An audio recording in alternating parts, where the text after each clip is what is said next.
We are here in Baangan Escapade.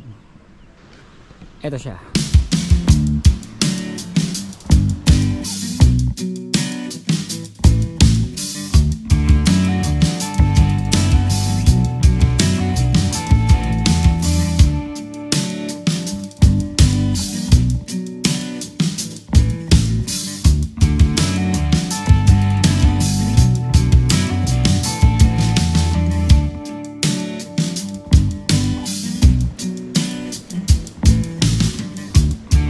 Kuya, anong lugar po to? Anong barangay?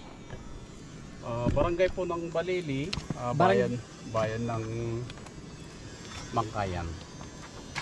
Kuya, ano po ba pangalan nyo? Crispino. Michael De Rueda, taga San Miguel, Bulacan. Crispino Mocati. May experience po ba natin dyan bukas yung Sea of Clouds kung tawagin? Sana nga po. Sana. Pero madalang lang kung magpakita yun. Oo, medyo madalang ngayon. Madalang. Kahit man lang hindi dito, sa mga ibahagi dito, sa mga banda roon, mga kadalasan doon, matatakpan yung ilog na yun. Yun yung tinatawag na Abra River. Ayun ho pala Abra River. Ano? Oo, palabas kasi ng Abra yun. Yung ano ho dito, Sagada, saan po dito? Ito, tapat natin mismo yung Sagada. Alin ho dyan? Ayan, napapansin mo yung kalsada, paakyat na yun. Yung pinaka... Doon sa may bundok, sa gilid ng bundok, mga parang paganon. Yung papaganon ho. Tapos yung parang kulay itim-itim na ganon. Oo. Yun yung Sagada. Yun mismo yung kalsada, paakyat. Oo, sa Sagada. Ito yung bayan pala ng Bauco. Ayun, bayan ng Tadjan. Bayan ng Tadjang. Tadjan. Bayan ng Bauco, bayan ng Tadjang. Tadjan. Napupunta na ba yung falls na yun? May falls doon ah. Ito? Yun, siguro. Dalawang falls. Medyo malapit naman yung kalsada nila. Pwede siguro. Para may falls din yata dito. Ito yung falls, yung actual ito. Kaya ngayon, pinapaayos namin yun para mapuntahan. Pero pwede yung puntahan ngayon? Opo, pwede. Sisilip-silip lang. Yung gumagawa, i-guide niya kayo. Pwede yung maligo? Ay, hindi. Hindi medyo pwede. maputik pa, malupa yung tubig. Pwede, babain mo para ano. Ibig nyo po sabihin, mas maganda dyan sa January, February. Puro palay makikita. Medyo. Mga palay na to, mga to. Babalik kami dito ng January, February. Tsaka mas maganda siguro, hindi masyado maulan. Kung magawi ka ng banda roon, tapos tatanaw ka ng banda rito, talagang ano? Sobrang taas na. Mataas. So, doon yung bandang Baguio. Doon. Doon. Dito kami galing. Kasi ito yung Benguet, ito yung Mountain Province. Pero matatanong natin yung Sleeping Beauty ng Kalinga. Pag malinis yung ulap doon, matatanong mo yung palang nakahigang babae. Ayun ang palatandaan na yun ang Kalinga. Ang tawag doon, Sleeping Beauty ng Kalinga. Sleeping Beauty ng Kalinga. Babaeng... Sa bayan din yan ng Tinglayan. Tinglayan.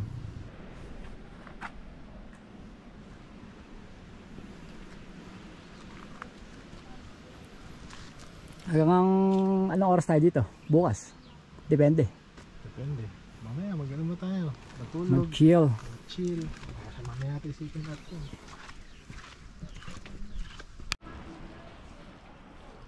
Dito kami mag-stay sa bahay na to. 350 pesos per head. Tapos nirent namin yung kitchen, 500. Okay na rin.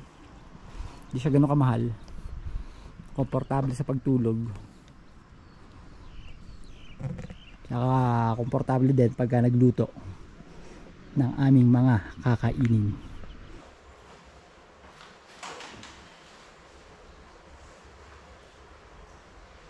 At ayun nga guys, buti na lang at nakapagtrabaho pa rin kahit tayo ay nasa galaan dito sa itaas ng bundok. Kasi may signal dito ang Globe. Kaya pwede ako mag-internet at makapag-encode sa aking trabaho while chilling sa itaas ng bundok ng Benguet. Check natin guys, bali 1:22 PM October 8, 2024. Okay, medyo maulan. Check natin. Alright, ito na sitwasyon ngayon dito sa Bangaan Escapade. Wala ka na makikita, totally zero. Ultimo yung aming sasakyan, hindi na makikita oh. Tapos yung magandang bundok dito kanina, wala na, hindi na rin makikita. Yan, ito sitwasyon niya ngayon dito sa Bangaan Escapade ngayong 1:25 ng hapon, October 8, 2024. Yan. Ayan guys ang sitwasyon dito. Tanghaling tapat, malamig. Susuot na naman ako ng jacket dahil malamig na naman guys. Super.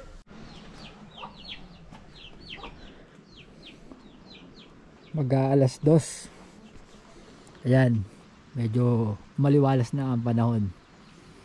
Yan, gumanda na siya, kitang kita na yung mga bundok at bumaba ang mga ulap. Napaka-astig, napaka-lupet. Check ko sa bandaran. Nag-hoodie na naman ako kasi it's raining. Hindi ko malaman kung rain ba to or fog. Check sa banda dito. Dito medyo ano pa, zero visibility pa. Ay hindi, okay pala dito. What a nice view, napakalupit. Ayan,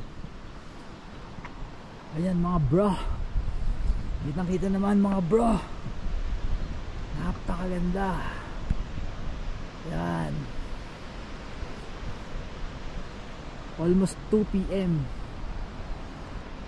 Nag-iiba-iba looks niya sa bawat oras na dumarating. Kaya napaka-solid dito sa lugar na to. Hindi nakita ng mga kasama ko, log to sila eh. Tulog yung mga kasama ko. Ako di ako natulog, syempre. Ba't ako matutulog? Eh minsan lang to, di ba? Kailangan ma-experience ko yung sitwasyon dito. Tingnan mo, nakita ko ngayon to, di ba? Kanina zero yan, wala ka makikita. At ayun na nga, medyo basa na ako, nababasa na. Back to barracks yo. Back to barracks na ako brah. Back to barracks na bro. Bro. The best view, panalo. Okay magstay dito at mga 2 to 3 days. Walang uwian. Makasama ko tulog pa hanggang ngayon. Hindi sila sa taas oh. Tulog, nananaginip. Hindi nila na-experience yan. Yan, hindi nila nakita. Baba ng ulap dun oh. Super baba.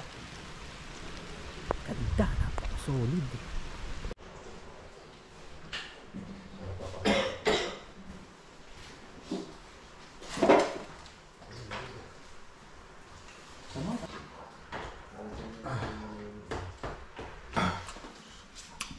Entrada.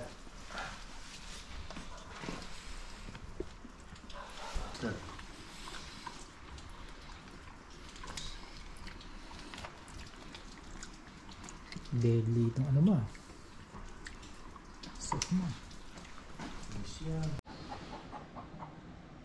Good morning guys.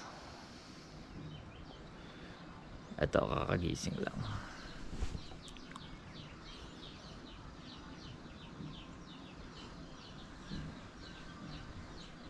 5:40 AM. Wala nang ulan. Solid ang tulog. Sarap matulog.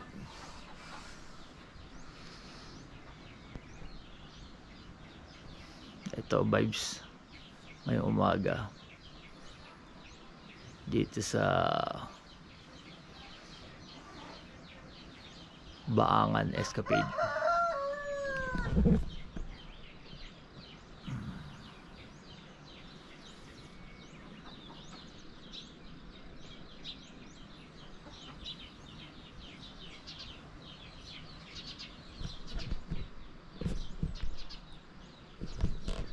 Okay guys, toothbrush muna. Tsaka hilamos.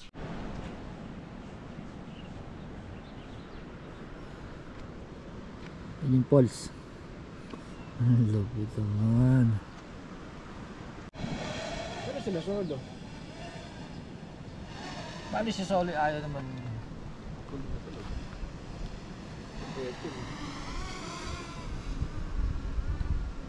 Ito yung mga lumipit. Okay, lapit mo ulit.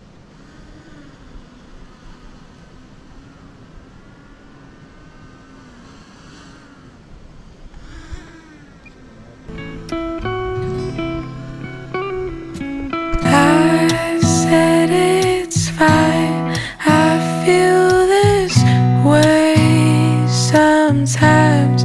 Only a minute more.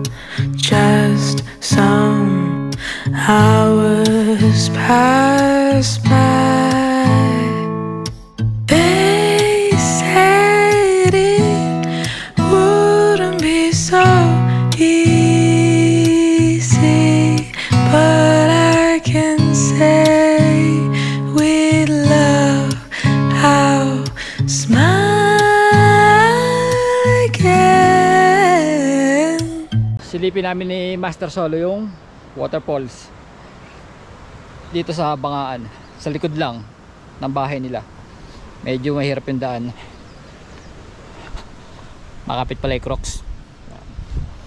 Kasama ko sa Solo, nauna na.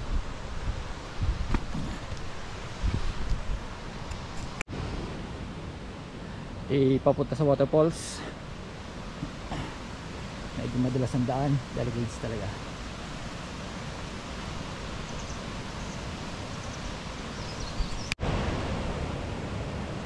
Eto na yon.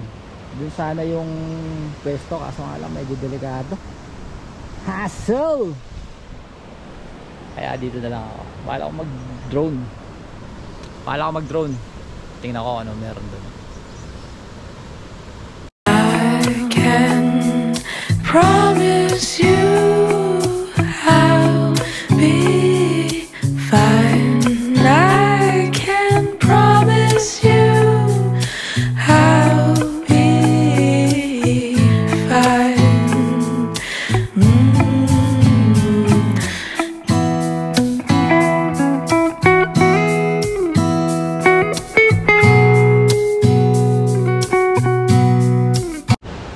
Ayan si Solo, makulit talaga yan.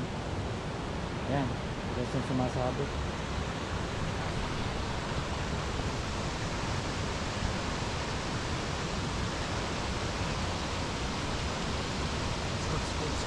Ano naman masasabi mo sa pulse na nakita mo? Ayos. Ha? Ayos. Ba't di ka pa tumalo kanina?